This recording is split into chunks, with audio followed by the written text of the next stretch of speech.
In 2017, I was $156 million in debt. I grew up in a really violent place. I've seen people shot. I've had twice guns put to my head, a knife put to my throat. When I was a kid, I did not think I would see 30.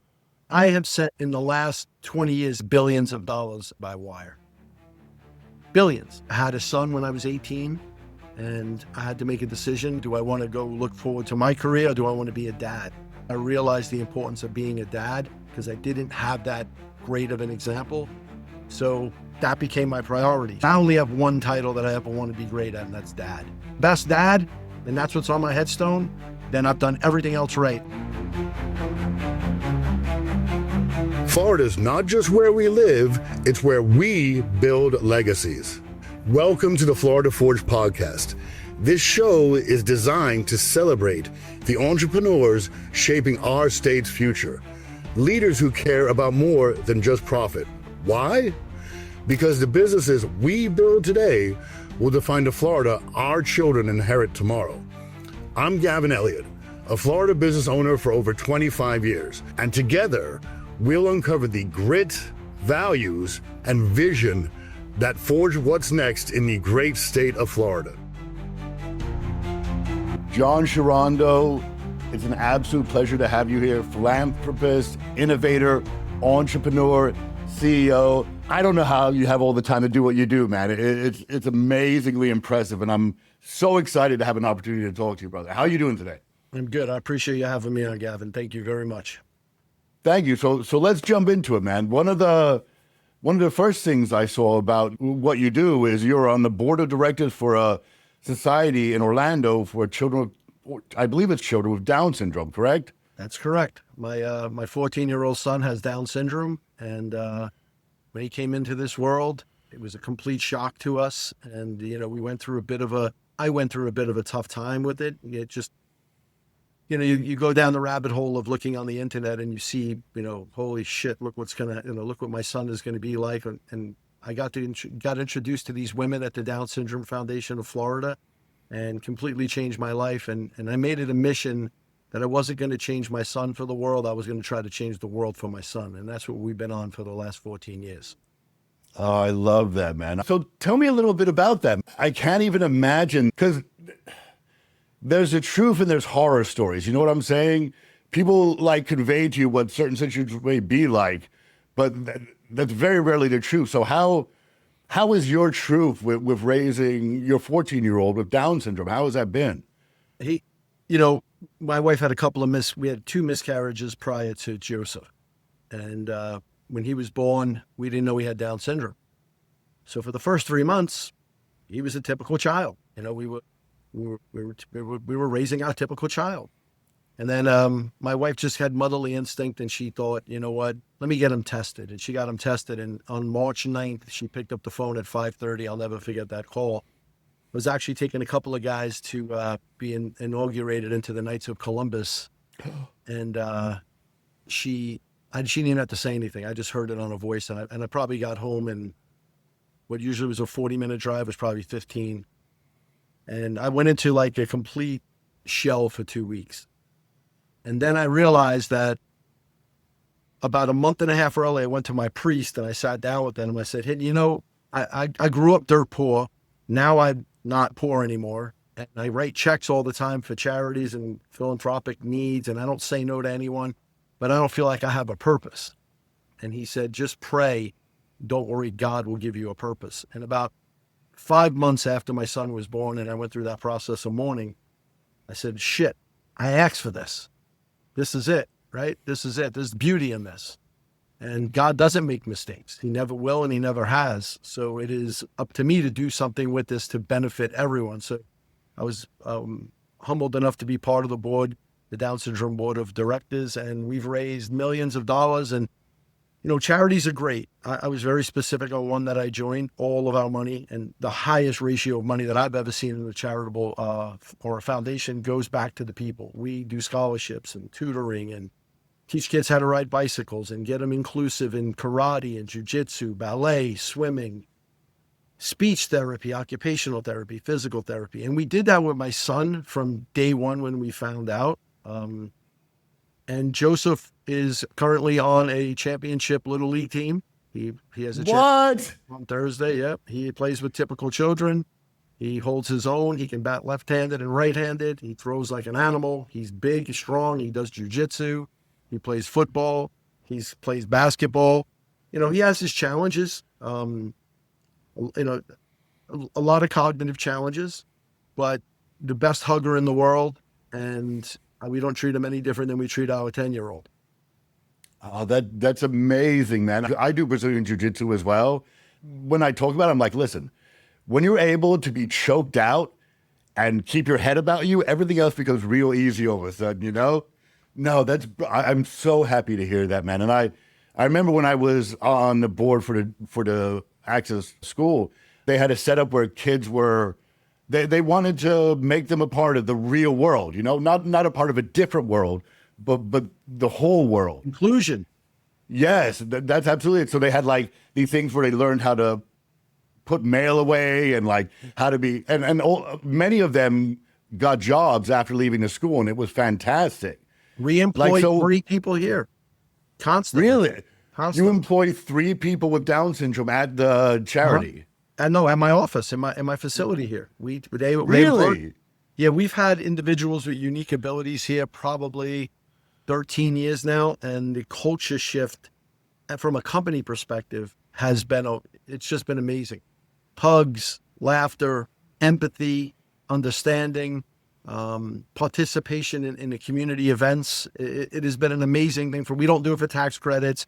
They actually come in, they get trained, and some of them, they move on to other places like the Orlando Magic, Darden Restaurants, and other facilities here. But we'll always have 2 or 3 or 4 or 5 or whatever the foundation or the need requires. And they do a fantastic job. They just need a chance. I think anybody can succeed if you just give them the chance. And we've seen it. We've proven it for 13 years.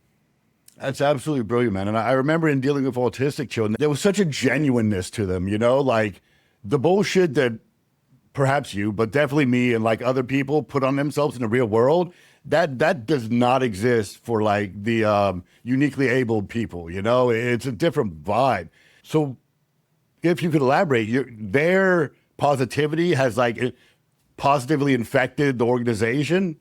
Oh, it's funny because I tell people all the time, and I'm a big advocate for employers who go out and bring in, just have a unique workforce, have a diverse workforce, right? I mean, culturally, and anything you could possibly do, because it gives people perspective to get up and close and personal and go, hey, we're more alike than different. And to have a work environment where we know someone is struggling, but we're super patient to train them. We go the extra mile to help them see them succeed. It's rewarding not only for the individual who's learning and training, but the trainer, and then everybody around it. It's like a Rocky moment. They see this person and it's infectious. And then it's not just, okay, now you're doing your job and you're doing a good job. Now you're part of a team, and now this individual is coming around hugging you every day when they come to work. It's no high five or shaking hands. There's hugs and, hey, I love you, and come to my birthday party, and you know, you're my friend forever. And now all of a sudden, the individuals in the company are out doing charitable events on the weekend, whether it be for autism or Down syndrome or anything, on their own, without the company getting behind them. We get behind tons of stuff here, but it's infectious. And just a note, my son Joseph, we've been trying to get him into my son's private school, a Christian private school, and I've had a very tough time with the meek shall inherit the earth, but they can't go to a Christian private school. So we've been up and down for 3 years, and just last Thursday, they accepted Joseph as the first person with unique abilities to attend their school. And next year, we'll pay for it. And then the year after that, they're going to budget it and open it up to the community. So I go back, 14 years ago, and it was a tough time for us and me. And I look back now and I'm like, wait a second, we are all making a difference everywhere we go with him. No, he's blazing the trail, God bless you and your son, man. Now, I was a 4th level brother at Blessed Trinity in Orlando. What's your church?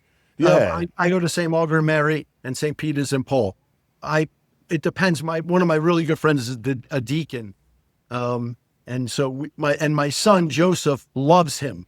So sometimes we're in Winter Park, sometimes we're in our Oviedo. So between St. Margaret Mary in Winter Park or St. Peter's and Paul, which is our parish, we are there that's where we reside.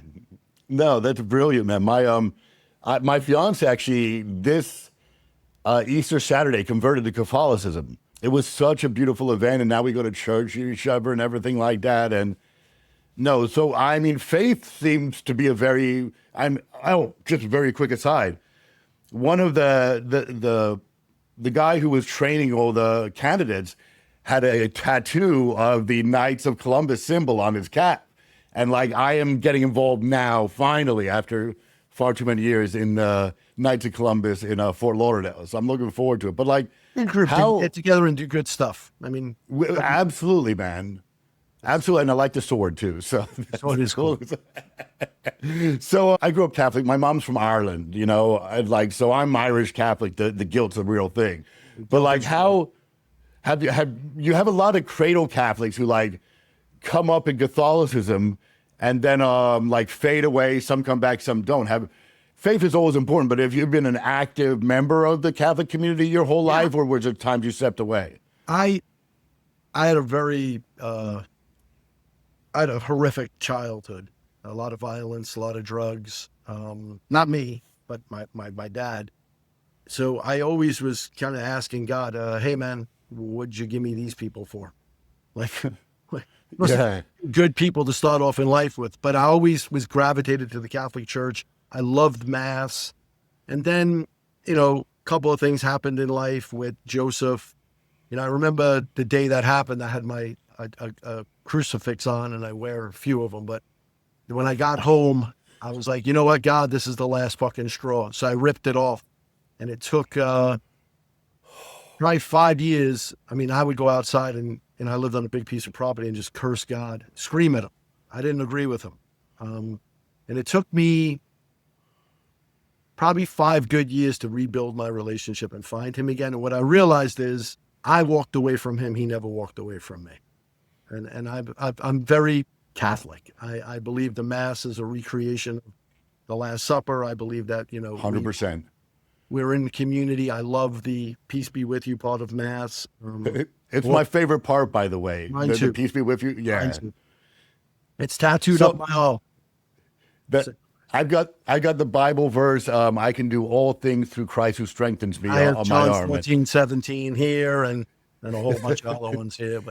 And then I've been fortunate enough to meet the last Pope who just passed a few times and have conversation with him. And it was my God. very, very humbling and an enlightening experience because, you know, you're meeting probably the most famous guy in the world. I met presidents and celebrities and have celebrity friends, but this is the Pope, right? He's got probably the most troubled workforce in the history of mankind.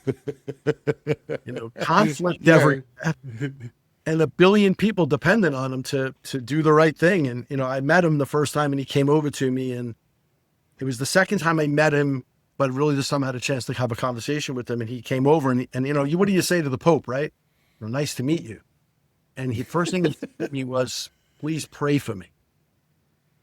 And I wasn't expecting that. And I got goosebumps, and my daughter was with me and she was next to me, and we just looked at each other like, wow. And then as we were able to do some other stuff at the Vatican that day, we were talking about, wow, this guy's got a tough gig. I mean, look at I think I have pressure, you know, 500-600 employees. You think you have pressure back then in raising a family. This guy's got corruption and all kinds of devious behavior going on. He's trying to clean up this thing. He's trying to build a movement. He's trying to keep people in the church. And he may not be popular in certain parts of the world. He is a socialist by nature, right? I mean, that's nature. But for him to come out and just say that to me, and I'm like, wow, it put a whole different perspective for me on what pressure is like. Well, and you know what? Like, to be frank, I had a very incorrect perception of who the Pope was as a man. Like, hitting on that socialist aspect, like the media portrayed him as like this far left socialist. But all of a sudden, I started after he passed, I started watching interviews with him, and they're like, and I'm not offering a perspective on this, but what I'm saying is, they asked him if women would ever be priests, and he's like, no. And they asked him about gay marriage, and he's like, no. Like, he had this, and I wonder if this philosophy applies to you at all, and if you could elaborate on it. Hate the sin, not the sinner. Like, has that played out in your life at all, out of curiosity? I I do not hold anybody to a different standard, what they do in their bedroom, what religion they're part of. I believe Jesus Christ gave us one commandment, right? To love one another. He didn't say love one another who was heterosexual or homosexual. Each their own. Listen, we all have friends who do creepy things probably in bed, right? Not my business. I don't not how I judge a man or a woman, and I never will. And I grew up in a very Italian Irish neighborhood. Then we had Hispanic and Indian and African American, and then it wasn't about your color. It was about, were you a good person or were you a bad person? And I've seen it in every variety, both good and bad. So I base myself on just God told me to love one another, and that's it. I don't care otherwise. It doesn't matter to me what you do or who you sleep with. No, and you're right. The world would be a much better place if we could all just put aside preconception and do what you're saying to do, I love that, man. There's so much to dive into because, like you said, you didn't grow up with anything. And that, like you said, you have hundreds of employees now. And I saw you had multiple companies with various different offerings. And, like, again, CEO, innovator, entrepreneur, philanthropist. Like, let's go back to the very beginning of this. Like, well, where were you born? Where were you from originally? I was born in Queens, New York. All right. So how did are you Italian Irish or pure Italian or? I'm Italian. Okay. So how did a good Italian boy from Queens, New York come up to be a titan of industry like you are, bro? Let me know. I'm just a regular guy trying my best, man. I never gave up. I started working at 11 years old, and from 11 to 14 and a half, I had a paper route. Yes, they used to exist, right? Not anymore. I had one too, man. Yeah, I remember. And I didn't miss a day's work in 3.5 years. Didn't matter. I didn't go on family vacation. That was my job, right? And I was also being able to finance my lifestyle back then of buying football equipment or hockey equipment or baseball glove or sports cards or whatever it was back then that I wanted. And I learned to save money. But my dad taught me one thing. He taught me a lot of things not to do. But the one example that he gave me was, you work your ass off. Nobody will outwork you, right? And then nobody will outwork me. And my dad, I don't have an alarm clock. And I've never been late a day in my life. I don't have an alarm. Wow. If I wake up at 4, I wake up at 4. If I wake up at 3, I wake up at 3. I don't have an alarm clock, and I refuse to be outworked. That's it. And from there, I went to deliver pizza. The typical side. I got a driver's license. I was a college baseball player. Ultimately, I had a son when I was 18, and I had to make a decision. Do I want to go look forward to my career, or do I want to be a dad? And at that point in time, I realized the importance of being a dad because I didn't have that great of an example. So that became my priority. So when people like all these titles, and they're all awesome titles and I appreciate them, but I only have one title that I ever want to be great at, and that's dad. That means that I've done everything right though, right? I've done everything right. I'm the best dad, and that's what's on my headstone. Then I've done everything else right. And to me, that's the title that I want. And that's what I kind of make all my decisions around. Timing, business, but work ethic is important. And my oldest son was born on welfare. I used to go get food stamps. Food stamps were in a booklet, not this cool card now. So I would go to the grocery store, and my buddies would be there, and I'd walk out because I didn't want to see me on food stamps. So then I'd go back at night and shop in the middle of the night and use my food stamps. And that sucked. And, I took my son to the doctor. He was on welfare. So I had to go to the doctor that was allowing me to use that benefit. When my daughter was born, I was just starting my entrepreneurial career in 1993. I didn't have health insurance. I remember mom rushing into the hospital, and I had to pay them in $7,000. And I'm counting. God, and I'm like, bro. just money, lady, let me go. And so that perspective has never left me. I went to the boys club, and I waited online with my mom for cheese, right? Blocks of cheese. I make the best grilled cheese sandwich in the world because that's probably what most of my life.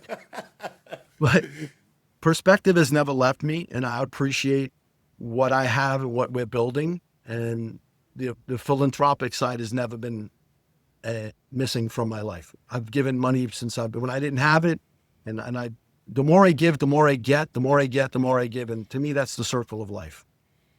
So you want to know something? And there's this quote, and I didn't make it up, but a villain and a hero both have the exact same backstory. Something really terrible happened to him. The villain says, I'm going to F the world for this. The hero says, I don't want anyone to feel this pain. So how did how did you break that generational curse, if you would? Like, how did you decide to be a hero instead of a villain? I I was beaten pretty bad, right? And I had a shitty house environment. Like I said, a lot of violence, a lot of drugs, a lot of Jekyll and Hyde behavior. And then, a lot of grown men will say, "Oh, I'm an asshole, or I'm this, or I'm an alcoholic, or I'm this," and they blame it on their past, right? And it's easy. Yeah. It's true. You can't deny someone's trauma from the past. I appreciate mine. I'd rather me have that than my kids have that. So if I had to take one for the team, then I take one for the team. So if I have to go through that again in order to save my children and every man in my life going forward and child in my legacy, I'll take that beating every day. I'll take the abuse. I'll take the confusion, the no money, the welfare. I'll do it all over again. I'll volunteer for it because I know it ends with me. Because you're willing to bear that cross. Shit, bro. It's who would you have children, right? I do, yeah. A boy and a girl, yeah. Take a bullet for them, right? Without question. I Without did. question. I did, and I do it again. So, I'm sorry. Like, you're supposed to get emotional. You're getting me emotional. It's messing me up a little bit. I cry every single day. So it's there's always tears in my eyes, but I get it, man. Don't. That's another thing too. I tell my kids is, don't cry because you didn't get your way. Cry because you have pain. Yeah. I don't want my kids to hold back. I hold back tears for almost 40 years of my life. I don't want my sons to do that. How old are you now, if you don't mind me asking? 56. Okay, nice. So you were born in Queens. You had a rough childhood. You were on welfare. You were, up to that point in time, no one is saying success story, obviously. I mean, let me qualify that though. Structure worker, maybe at best. Yes, but you were lucky. You were still doing what you had to do as a man. You know what I'm saying? You were doing what you had to do for your newborn son and then your daughter. You were doing.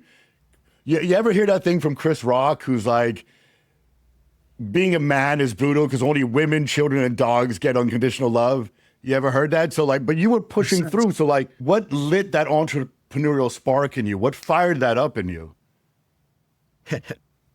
It's a strange thing. When I was a kid and the ice cream man would come down the street, right? I didn't have any money and I'd have to ask my dad. And my dad didn't always have money, but he would figure out a way whenever he could to get me an ice cream cone, to get my brother an ice cream cone, right? Because he knew the stigmatism we'd probably go through. It was the times when he couldn't do it and I saw the look in his eye. I never wanted to look at my kid like that. Ever wanted to look at my kid like that and say, no, I can't do it. I won't is different. I can't, it was not going to be an option. And I just, and people glorify, hey, poverty sucks, man. Yeah. It sucks. It's horrible. It's like if I went through my whole life and not had a really good steak or a lobster or really great luxury stuff, I wouldn't know what I was missing. But once you taste it, you're like, well, wait a second. And then there's levels to everything. I keep like moving up the levels. Dude, and what's funny? My mother and father got divorced, right? And my dad left, and all of a sudden there was no money around. So we moved into a neighborhood where my melatonin didn't match anyone else in the neighborhood, And like, I didn't know anything was off. Like, my mom volunteered at the Catholic school so we could go to the Catholic school. So like, I very much appreciate the idea of, like, we came over from England to America very well off, and to be frank, and I'm not going to dive deep into this, but like, the reason I practice law is because in my 8-year-old opinion, the American legal system ruined my family. So like, and like you were saying, if you didn't want to see that look in your kid's eyes, I didn't want anyone to feel the pain that I felt when like the American legal system, in my 8-year-old opinion, screwed my family. But like, we got better from that. I mean, you obviously got better from that. So like, what was the start of getting better? What did that look like? What were you doing? I started working in a pizzeria for the former middleweight champion of the world. And he wasn't a great boss. Like, if you messed up, he punches you. Like, that was his solution. Everything well, not me, because my dad and him were friends, but like a guy got burns a pizza, you get a jab to the jaw. But he trusted me, and I wound up running the business for him. And then ultimately, I wound up owning the business while I was in college. So here I am owning a pizzeria. I'm playing baseball. The only reason why I'm going to school is to play baseball. And I got a kid. So it was long days. I would go to school in the city 2 days a week, 3 days a week. I would work a construction job, and then I would come home and run the pizzeria with my family. And then one day some guy walked in and said, hey, they sold the building and you don't have a lease. And I said, a what? He said, a lease. I don't know what that is. He said, well, you have to be out in 30 days. I'm like, oh, shit. Something you learn the hard way. Oh, my God, man. See, that's why you need a good lawyer in situations like that, right? I couldn't afford a lawyer back then, but everything happened for a reason. And when 30 days was up, I owed like the Pepsi guy money, the cheese guy money, the flour guy money. And then I went to work full-time construction in the city, and I paid them all back. I would meet them every Thursday on payday with a money order and I paid everybody back. These guys didn't deserve to be harmed because I didn't understand business. But in construction, I got to meet a guy who we played baseball together. He wasn't that good. And I got laid off at one of those like Black Monday events, right? And I got called in my boss's office, and he goes, hey, I got to lay you off. And I'm like, wait a second, what did I do wrong? And he's like, no, you didn't do anything wrong. I said, why are you letting me go? I need to eat. He goes, don't worry about it. You can go on unemployment. I said, I'm never going on welfare again. And he's like, he tried to explain to me the difference. And I'm like, I'm not doing it. So I went from a union construction job to my buddy said, hey man, my family's in the paging business. Do you want to deliver pages? I was like, yeah, sure. What does it pay? He goes, $3 a pager. I'm like, what?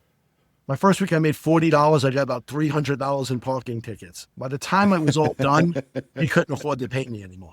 And I was always good in math. So I was like, something has to change. So I said, I have to get more pagers, right? I got to pick up more pagers.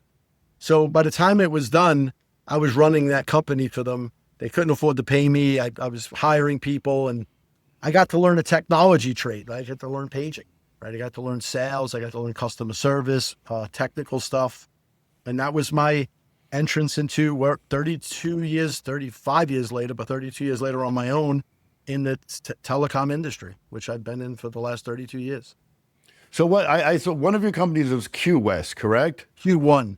What is Q1? What is that? So we are vendors through AT&T, Verizon, T-Mobile, Sprint, Dish, all the Latin American carriers, and they come to us to fulfill hardware needs. So if they need a widget, we go out, source the widget, engineer it, bring it to market, distribute it, help wind it down to end of life, usually get the incumbent and some of the brands that you'll see and probably have used, whether it be cameras in your house, IoT devices, cell phones, tablets, all types of widgets, MiFis, hotspots, we have brought to market over the last 30 years and continue to do so. Do you create the tech or do you license the tech? How does that work? We third-party manufacture it. We use the guys who are building everything from Meta glasses to, video game consoles to auto manufacturing partners, some of the biggest manufacturers in the world. We spec it out, right? We work with the carrier. They kind of say, hey, we want this, go build it for us. And then we contract manufacture it all over the world. So how does a kid came up from Queens, is on welfare, end up getting contracts with Fortune 500 companies? Like what was the first meeting you ever had with like a big company, and how'd that go? I'll tell you a funny story. There was a paging company called Tri-State Paging, right? We were doing pager repair. I owned my own pager repair company. It was a big deal back then because if you wanted to move from one carrier to the next, I had to take your pager and physically change something, a crystal, a frequency. Things have changed. Okay. If you broke your LCD, you don't want to be without your pager, especially if you were a businessman. You want that thing back right away. So I would pick these things up on Monday, bring them back on Tuesday, and we work all night fixing them. So I get a call to go into this meeting in New Jersey, and I go and buy like a Macy's suit, go throw the suit on, and I go up, and one of the two owners of the company are on the top floor overlooking the George Washington Bridge. I think it was Fort Lee, New Jersey. And he's sitting there and he's making small talk with me. And he says, hey, my partner's coming. He's landing on the roof. Guy's flying in a helicopter. So I'm already impressed. And now I'm like, holy shit, the guy's coming to a meeting with me in the helicopter. So the guy gets there. We do the pleasantries. And the first thing the guy who lands in the helicopter says to me is, hey, when is your dad getting here? I said, what? I said, my dad? I said, my dad ain't coming to this. My dad's not here. My dad passed away. And he goes, who are you? I said, I'm the guy you last had the meeting with. He goes, you look like a little kid. I said, oh, be that as it may, I've been doing all this work for you guys for a couple of years. And at that moment, he tried to hire me. Wow. I said, it sounds fun working 40 hours or 50 hours a week and having some free time, but you would take away my desire to be great. And I don't want to cap that. So I'll turn it down. But I landed the contract with them. And I took that contract for years until they actually filed bankruptcy. I took that. So but you were paying back your debts, man. They did not. So I'm a big proponent of paying back your debts, no matter what it takes. Where did this desire for greatness come from? What brought that into you? Because most people don't have it, to be honest. They're happy to like float around life and just, eventually pass away like they never were frigging here. But like, what brought that into you? I never thought I would live past 30. I grew up in a really violent place. I've seen people shot. I've had twice guns put to my head, a knife put to my throat. I've never times where I thought I wouldn't. When I was a kid, I did not think I would see 30. And then I had a kid, and I'm like, holy shit, that's traumatizing.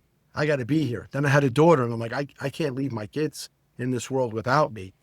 And I started to say, okay, if I don't survive or thrive, I have to leave them something, right? I have to leave them something. They can't wind up like me.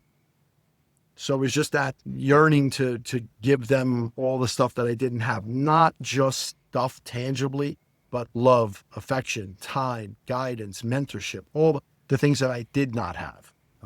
No yelling. I don't yell at my children. I don't.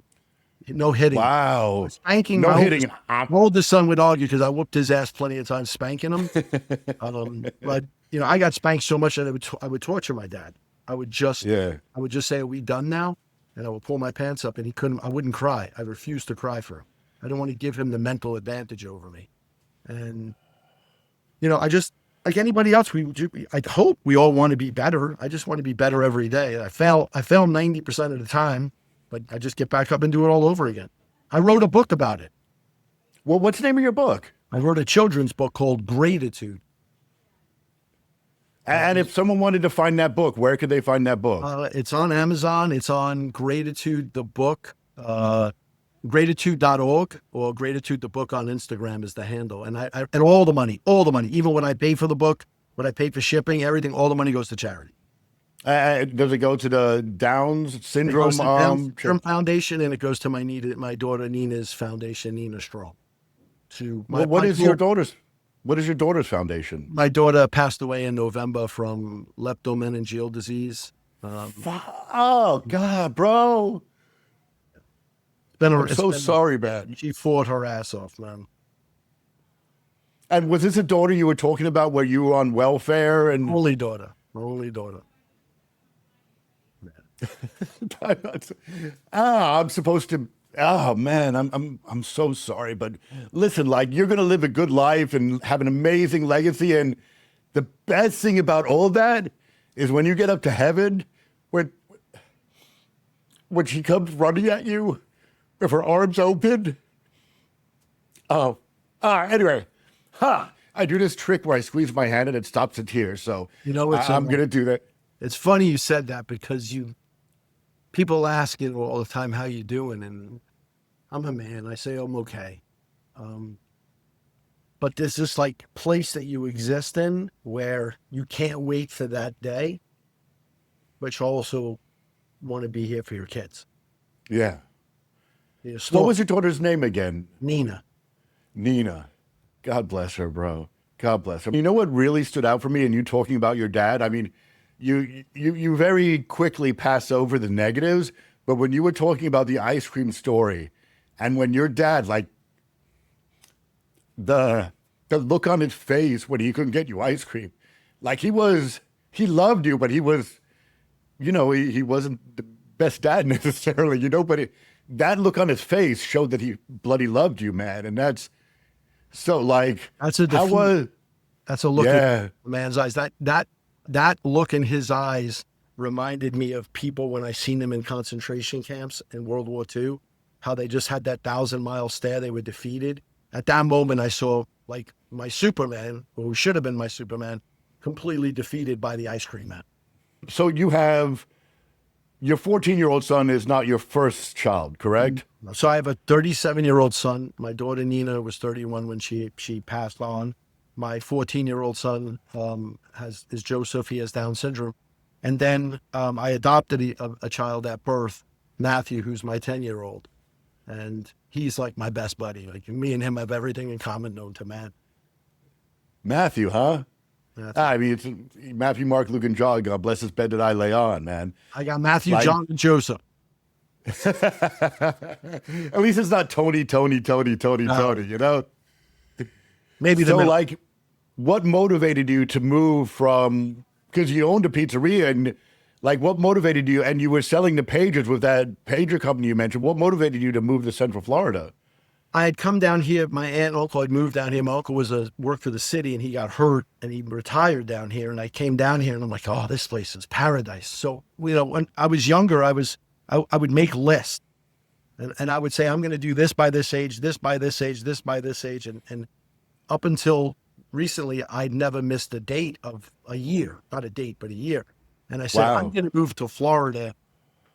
And then I would write why, like why, because I believe why motivates everything. If you don't have a why, then it's just a piece of paper. And I hated traffic. I hated taxes. I hated graffiti. I didn't like shoveling snow, and I hated assholes. Not to say everybody in New York was an asshole, but where I grew up in the world that I was around, there were a lot of assholes. So I was like, you know what? So and I narrowed it down. I visited Arizona, I visited Florida, and Orlando, and I visited Dallas. And the only thing that moved me to Orlando was my family was here. I had some family. And when I moved here permanently myself. I moved my company in 2000. I moved my kids here in 97. I didn't want to raise my kids in that world. I just didn't want to do it. I didn't want to raise them in that 110 miles an hour, nonstop every single day to go nowhere. It's like running on a treadmill or a rat on a wheel. And it was a great decision. All of my kids are fantastic human beings. They're kind. They don't have this fucking accent. It's it's worked out. Now, my son is not a killer. My daughter was a killer. My daughter she was my chief of staff. That's why I've dedicated my entire right arm to my daughter. She was my right arm in life, and she'll always be my right arm. She was a killer. She was like me. She would get shit done. That was her title, the woman who got stuff done. So let me ask a question. Did you graduate from college, or, bro, like you're like there is no silver spoon in your life, you know? So God, it's just work ethic. And I'll be honest, and perhaps this isn't because I may be hating the sinner when I say this, but people being lazy offends me, because in my mind, it's like my mom worked her ass off to provide for me. Who the heck are you? And I'm definitely qualifying my language because we're on a podcast, but who the heck are you not to work your ass off, you know? But it seems that you have balance in life, because at least from what I can tell ancillarily, you're a great dad, bro, and you have Knights of Columbus, and you're a there's no such thing as a good Catholic, but as much as there is, but you're a good Catholic. So how do you manage all that? I'm a failed human like the rest of us. I just get up every day trying to be better than I was yesterday. I worked like a dog for a long period of time. Like when I say I worked 364 days, 20 hours a day, that's not an exaggeration. I mean, I've got receipts, as they say today. And I did that for 10 years. But when my son started to play baseball and he started to do stuff, when my daughter started to play the piano, I had to say, those are things that are not acceptable to miss. So even today, my entire agenda, I coach baseball teams, right? And my schedule is derived around that. I have a baseball game tonight. If you happen to be in town, we would either have to have lunch or I'd have to have a dinner with you tomorrow. Those are non-negotiables for me. There are a list of non-negotiables that I have in my life, and my time is very important to me. I've gotten rid of, in May, in 5 months, I've gotten rid of 3 companies. They weren't serving me. They weren't making me enough money to take away my value and my time. And I value my time more than I value my money. And So now I make decisions based on how does this impact my time? And will this impact my children? And if it does, it has to be positive. If it doesn't, I turn away the offer. And I've turned away a lot of, opportunities because of that. And I'm happy about that. No, I mean, and you're massively, when we started this conversation, your one company you said had hundreds of employees. Like you still, like the idea, I believe, in America is like when you're an entrepreneur, when you're as you are, you just work nonstop and forget family. But like, how do you, I guess you've explained it, but. Seasonality. It's seasonality. I tell this to people all the time. You're not going to have a work-life balance. You have to set the expectation. I'll carve out that time that I need to be there, an hour a day to 2 hours a day, right? But then I'm back into the rat race, right? It's going to be, but I set the expectation of that. I've said that, hey, if you want, I tell my little guys, if you want to keep flying private planes and you want to keep doing all these crazy things that you do, there's a cost to it. I'm showing you what the cost is. At the same time, you're not going to suffer. And that means that I go to work every day, or I've got to be up and on calls at 10 o'clock at night, like I was last night. And that's just life, right? I don't believe it's 50-50. I believe it's seasonal. Sometimes it's 80-20, sometimes it's 20-80. And you have to pick and choose how you're going to do that. And then you have to convey the message to your team or your family or those around you. So what position did you play baseball when you played baseball? I was a pitcher and a third baseman and then a middle infielder. So how about your son? What position does he play? My 14-year-old son is a right fielder. He's not the best physical fielder. He's probably the best hitter, one of the best hitters in terms of power. My 14-year-old is an all-star catcher. He is an all-star catcher. He'll probably get nominated to the Central Florida all-star team as well in the next couple of weeks. So will he follow in his father's footsteps and play college ball, you think? I hope so. He has a lot of different, I let him, he's a plane fanatic. The kid knows more about airplanes and more about history. He'll see a plane flying in the air and tell me what kind of plane it is. If we get on a plane, he'll tell me what kind of plane we're on, whether it be commercial or private. He's watched every World War II history movie. He knows everything about the Titanic. He has a 3D printer. And so I let him expand, right? I let him try everything. He does jujitsu. He's very smart. He loves Americanas. He puts them on me almost every day just to practice. now he's choking me out. But I mean, at one point in time, I wanted my kids to be a baseball player or a lawyer, right? Or a doctor. I never realized I just want my kids to be happy. And is your son happy? Is your 14-year-old, or are all your kids happy? My 37-year-old is not happy. He's not happy. Oh, he really? works for me. He makes really good money. He hates his job. And I think with him all the time, and I was like, man, I'm just going to fucking fire you. I'm just going to fire you so you can go be happy. He hates his job, and you see it. You see it physically, and if you come to an organization, and if I was in an office for 2 hours, I can tell you who loves their job, who likes their job, and who dreads their job, just the way they move them around and carry themselves. My son hates his job. He just likes the money. And that wears out after a while.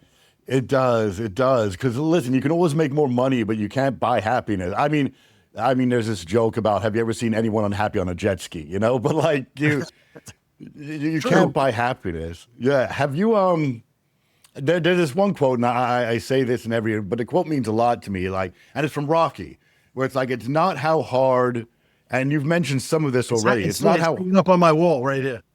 It's not how hard you can hit, it's how hard you can get hit and get back up. Again, over and over again. Damn, bro. So like professionally, I mean, listen, you've already said how personally you, metaphorically and literally, you've been hit. But like, have you ever had a hiccup in your experience as an entrepreneur that like you weren't sure you were going to get back up or anything like that? In 1999, every single one of my patent clients filed bankruptcy. So I have 350 employees. I'm just moving. Sorry, it was 2001. I moved here in the end of 99, set up my facility. 2001, I'm making crazy money. And then right around end of 2001, they all filed bankruptcy. I've got warehouses full of pagers, of test equipment to fix pagers. So imagine being in the VCR business and the DVD came out. Or like Blockbuster when like streaming came out. I'm fucked. Yeah. Here comes Netflix. Yeah. I didn't see it coming. I was so much in debt. I went to all my vendors and said, hey, listen, I want to work out a payment plan with you. And they all accepted my payment plan, but FedEx wouldn't take my payment plan. So I wrote a letter and faxed it to Fred Smith, the guy who founded FedEx.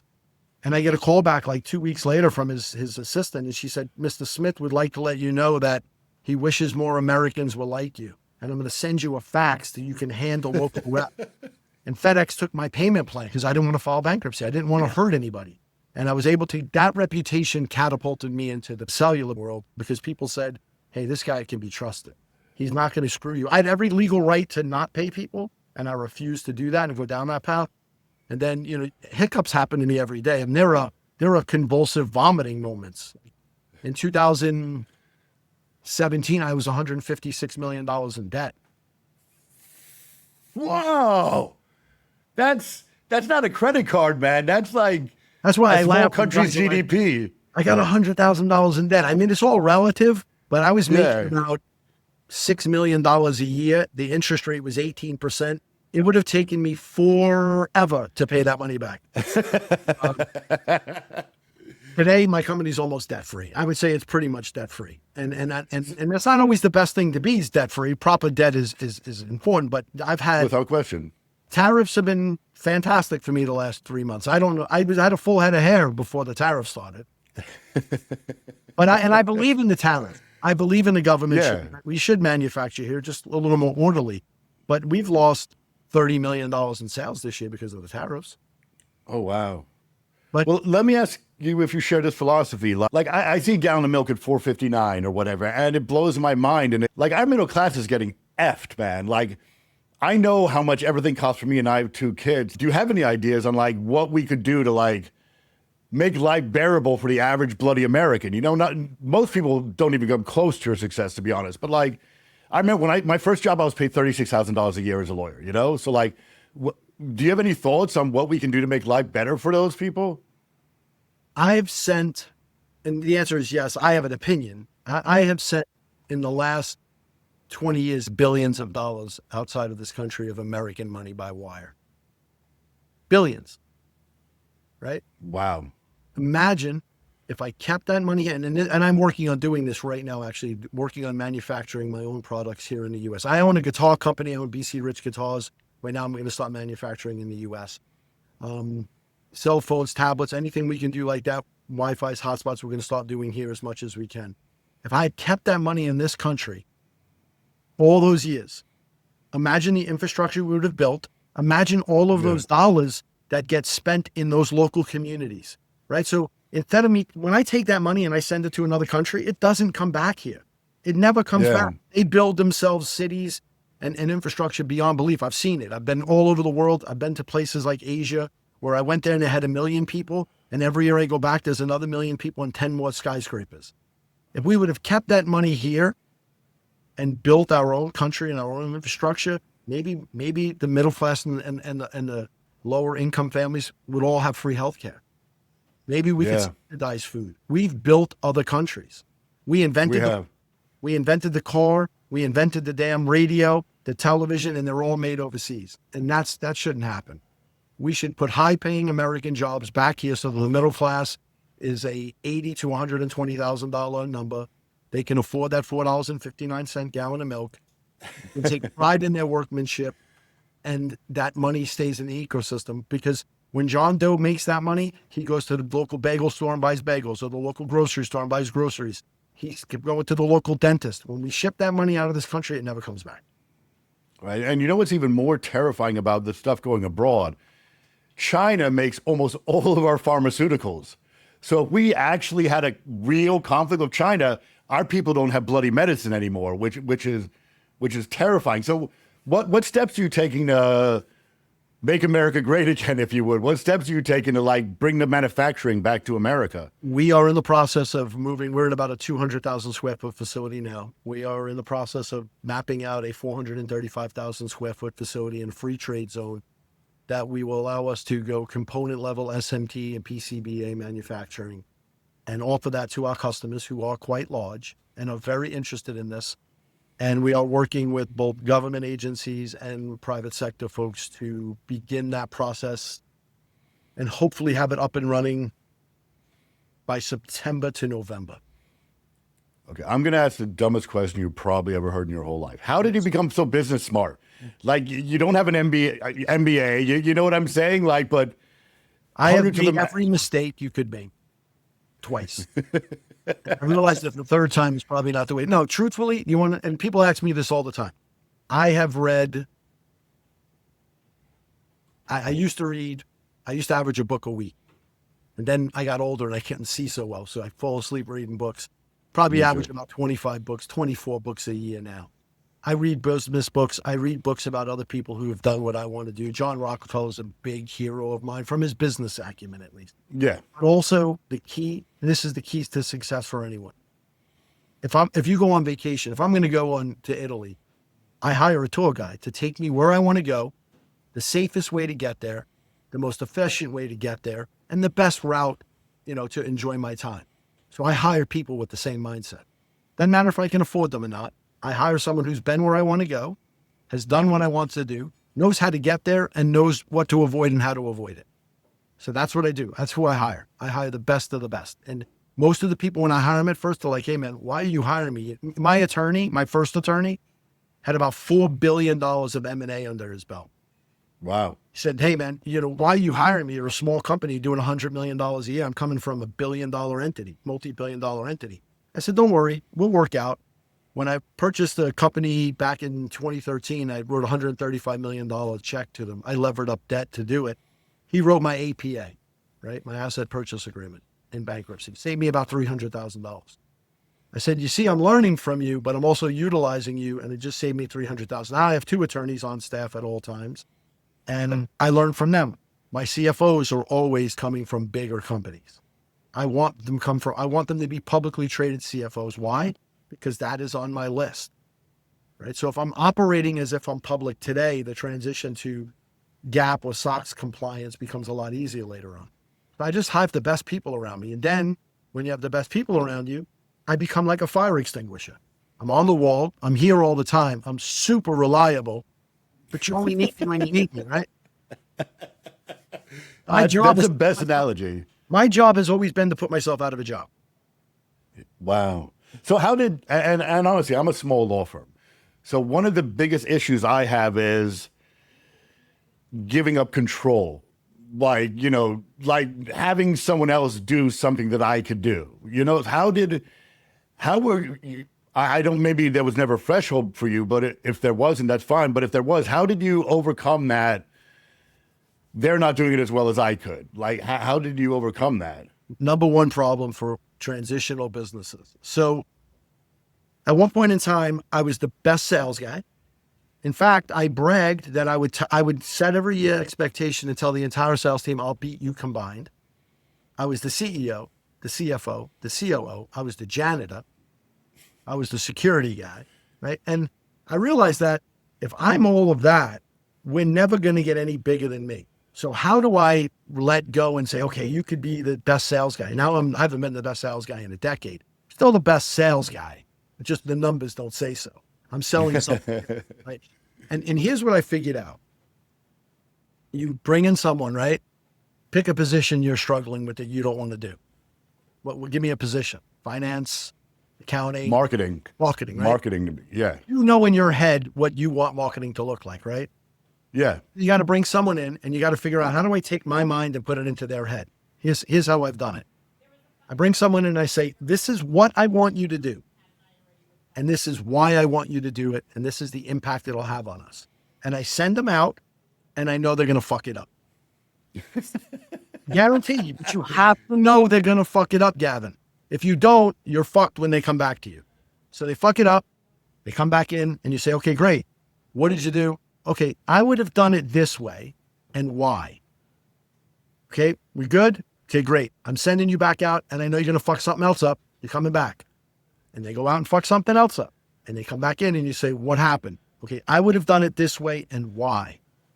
And sooner or later, they start thinking about the why. What I do impacts the why. And now the return trip back into the fuck up office conversation, it doesn't exist. And you've got to give them freedom. Otherwise, you're tied to them for the rest of your life, or you're tied to that business. I had a conversation with Dana White, and one thing that I feel like I have in common with him is I love when guys tell me they want to start their own business to be free. There's no freedom. You have opened up a prison. You now have the jail cell. You have the key to the jail cell, and you purposely walk in every day, lock the door. There's no free time. The phone is never off. My honeymoon, my cell phone bill was $2,000. Right? I have not had a vacation in 30-something years where I was not talking about business on my vacation at some point in time, if not texting, everything else. There's a level of freedom, yes, about being able to do what you want, but there's no escape from it until you build people and systems that allow you to go away. So now the trick is, and I ask guys this all the time, if you went away today for 2 weeks, what would your business look like when you came back? But you didn't plan to go away. You just decided today, I'm going to take my lady away for 2 weeks, or I'm going to do a guy trip, and I'm just going tomorrow, and I'm going to tell my office today, I'm going to be gone for 2 weeks. No preparation. Would you come back to a mess? Would you lose money, or would you make money, or would they even know you were gone? Wow. That's profound, man. That I would be in a lot of trouble if I'm built to, right? Yeah. You know what to build to. I want to pick my lady up, and I want to take her away for a week, and I'm going to tell my office manager or my chief of staff, hey, I'm leaving. If there's any super emergencies, call me. Otherwise, don't fucking bother me. And I go away.